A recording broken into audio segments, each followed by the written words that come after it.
নমস্কাৰ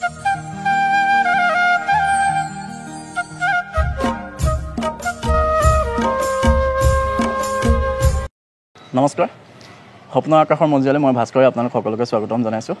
আজি মোৰ সৈতে উপস্থিত আছে অসমৰ নৱপ্ৰজন্মৰ এগৰাকী প্ৰতিভাশালী অভিনেত্ৰী প্ৰীতিলতা নাথ নমস্কাৰ প্ৰীতি স্বাগতম জনাইছোঁ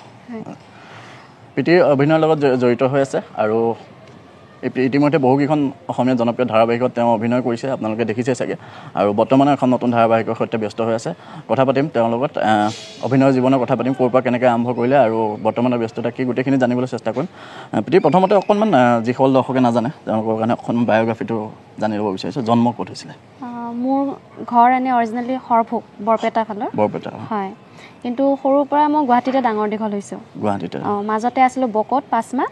তাৰপিছত গুৱাহাটীতে আৰু গুৱাহাটীতে আৰু জন্মদিন বুলি ক'লে জন্মদিন মোৰ জুলাইত হয় আৰু পঢ়া শুনা শিক্ষা দীক্ষা ক'ৰ পৰা কেনেকৈ কি মই স্কুলিং কৰিছোঁ ডন বস্কো বকৰ পৰা তাৰপিছত আকৌ হেণ্ডিকৰ পৰা মই কৰিছোঁ HS আৰু আৰ্যৰ পৰা গ্ৰেজুৱেশ্যন অভিনয়ৰ লগত জড়িত হৈ আছে অভিনয়ৰ কাৰণে আনুষ্ঠানিকভাৱে কিবা শিক্ষা গ্ৰহণ কৰিছিলে তেনেকৈ নাই কৰা কিন্তু 5 মাহ কিবা এনে নৰ্মেল ক্লাছ কৰিছিলোঁ ব্ৰজেন বৰা তেখেত হয় ব্ৰজেন ছাৰৰ তাত কৰিছিলোঁ তাৰপিছত আৰু কেনেকৈ প্ৰথম কামটো বুলি ক'লে প্ৰথম কি কাম প্ৰথম কাম মই গৈছিলোঁ বিৰংগনাৰ কাৰণে অডিশ্যন চলি আছিলে তেতিয়া তাৰপিছত মই ব্ৰজেন ছাৰৰ ওচৰত গৈছিলোঁ মানে অডিশ্যন দিব তেতিয়া ছাৰে মানে মোক ক্লাছ কৰাৰ কথা ক'লে মই তেখেতৰ তাত 5 মাহ ক্লাছ কৰিলোঁ তাৰপিছত ব্ৰজেন ছাৰে মোক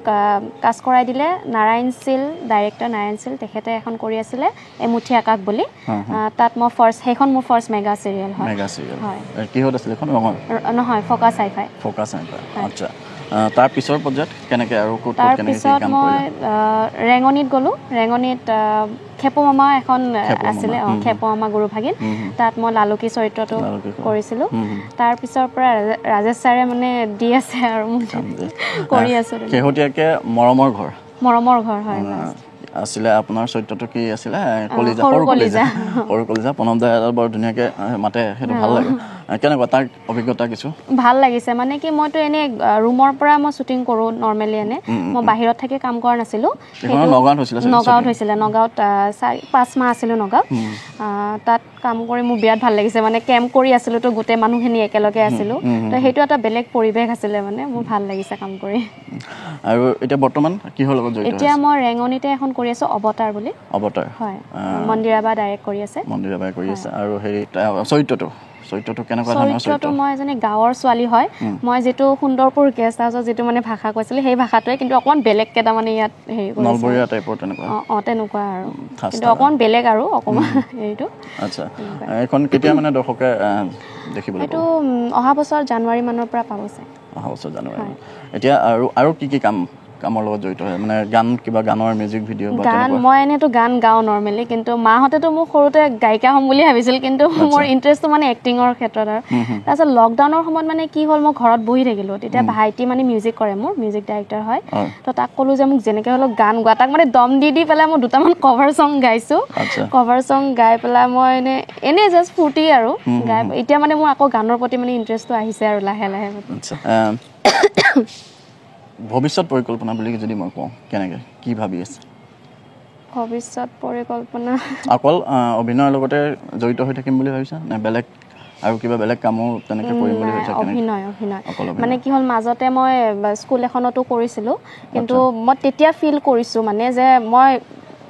অভিনয় জগতখন এৰি আহিব নোৱাৰোঁ মানে তাৰপিছত আকৌ স্কুলখন মই 5 মাহমান কৰি পেলাই এৰি মই এইটো লাইনতে আহিছোঁ মানে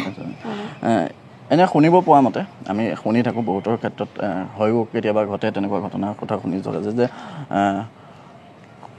বিশেষকৈ ছোৱালীবিলাকে মহিলাসকলে এই লাইনটোত আহিব অভিনয় লাইনটোত জড়িত হ'বৰ কাৰণে বহুতখিনি মানে সংঘৰ্ষও কৰিব লগা হয় আৰু প্লাছ বেয়া ইংগিত বেয়া তেনেকুৱা ধৰণৰ প্ৰস্তাৱৰ সন্মুখীন হ'ব লগা হয় বুলি কয় বলিউডতো এইটো ঘটিয়ে থাকে অসমত তেনেকুৱা আপোনাৰ ক্ষেত্ৰত কেনেকুৱা কিবা হৈছে নেকি বা আপুনি তেনেকুৱা ক্ষেত্ৰত কি ভাবে তেনেকুৱা মই পোৱা নাই এতিয়ালৈকে কিন্তু নাপালে আৰু মই একো তেনেকৈ কমেণ্ট দিবও নোৱাৰোঁ বেলেগৰ ক্ষেত্ৰত তেনেকৈ শুনিতো থাকোঁ কাৰোবাৰ কিন্তু মইতো যিহেতুকে মই নিজে পোৱা নাই পাৰ্চনেলি সেইটো কাৰণে মই একো বেলেগ কমেণ্ট দিব নোৱাৰোঁ সেইটো ক্ষেত্ৰত কিমান এতিয়া ধৰক যদি কোৱা যায় আপুনি যিহেতু বহুত দিন হ'ল জড়িত হৈ আছে কাম কণ্টিনিউৱাছলি কাম কৰি আছে এইখনৰ পিছত কিমান কষ্ট কৰিব লগা হয় অভিনয়ৰ কাৰণে কষ্ট কৰিবলগীয়া হয় বহুতখিনি মানে কি বুলি ক'ম এতিয়া শিক্ষা মানে অভিনয়ৰ কাৰণে যিটো আনুষ্ঠানিকভাৱে শিক্ষা গ্ৰহণ কৰা আৰু ডাইৰেক্ট অভিনয়ৰ লগতে জড়িত হৈ পেলাই অভিজ্ঞতাটো এই দুইটাৰ মাজত কিবা তেনেকুৱা গড গিফটেড টেলেণ্ট বুলি কয় একচুৱেলি আপুনি যিহেতুকে ঈশ্বৰে আপোনাক দান দিয়ে সেইটো নিজে মানে ক্লাছ যে কৰোঁ আমি সেইটো জাষ্ট মানে টেকনিকেল কিছুমান শিকিবৰ কাৰণেহে কৰোঁ মানে এনে যদি আপুনি এক্টিংটোৰ ক্ষেত্ৰত কয় সেইটো গড গিফটেড হয় মই সেইটো বিশ্বাস কৰোঁ মানে মানে ভৱিষ্যতে ভ্ৰাম্যমানত যোৱা তেনেকুৱা কিবা পৰিকল্পনা আছে নেকি এতিয়ালৈকে মই ভবা নাই ঠিক আছে কথা পাতি থাকিম বায়োগ্ৰাফি ৰাউণ্ডটোৰ পৰা বিদায় লৈছোঁ ইয়াৰ পিছত আৰু লাভ ষ্টৰী বুলি ৰাউণ্ড আছে তো তাত কথা পাতিম এইটো ভিডিঅ'ৰ পৰা বিদায় লৈছোঁ চাই থাকিব আমাৰ চেনেলটো নমস্কাৰ